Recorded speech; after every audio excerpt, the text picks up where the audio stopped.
আচ্ছা রে ভাই মাইনছে কি ব্যাক কল না বুঝা নোয়াখালী আর কুমিল্লা এই দুইটারে বিভাগ চাই কই আটটা টিল ফাড়াফাড়ি লাগিয়ে রয়েছে পিছিয়ে দেখতে আইছি বেড়াইতে। আচ্ছা ভাই কোন যুক্তিতে তোমরা বিভাগ চাও? আমরা দেখেন নাকি ব্রাহ্মণবাড়িয়া খারা আছি হ্যাঁ এর বাইরে কত হইব কি লিখিয়া বিভাগ হিসাবে ব্রাহ্মণবাড়িয়া এটা যোগ্য দাবিদার। যেমন ধরেন যে নো মানে একটা নেগেটিভ কথাবার্তা, নো দেয়া নোয়াখালী, কু দিয়া কুমিল্লা, এটাও একটা নেগেটিভ কথাবার্তা।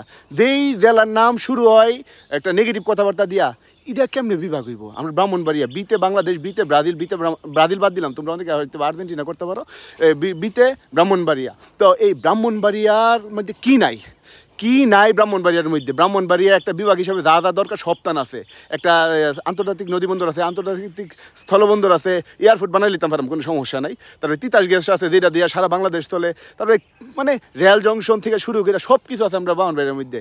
এই ব্রাহ্মণবাড়িয়ার পরে তোমরা কেমনে কথা কো আমি এটা বুঝি না। তাছাড়া আমরা ব্রাহ্মণবাড়িয়ার বেড়া যদি সেটটা দেখা পারবানি আমরা সামলাইতা, আমরা যদি লুঙ্গি একটা গুসলিঙ্গি দিয়া খাড়াই দেখা মাঠটার মধ্যে, তোমরা কেউ আমরা সামনে দাঁড়ানোর যোগ্যতা আছে? তোমরা কেউ সামনে দাঁড়াইবা পারতা না কিন্তু ভাই। তো সব কিছু মিলে সব দিকে বিবেচনা কইরা আমরা ব্রাহ্মণবাড়িয়ার বিপরীতে বা ব্রাহ্মণবাড়িয়ার বাইরে কোনো কথাই হইতে পারে না। বিভাগ হিসাবে ব্রাহ্মণবাড়িয়া যোগ্যতা বিধার, বিভাগ হিসাবে ব্রাহ্মণবাড়িয়া চাই, এর বাইরে কোনো কথা হইতো না। এর বাইরে যদি কথা হয় আমরা কিন্তু সেই খবর আছে।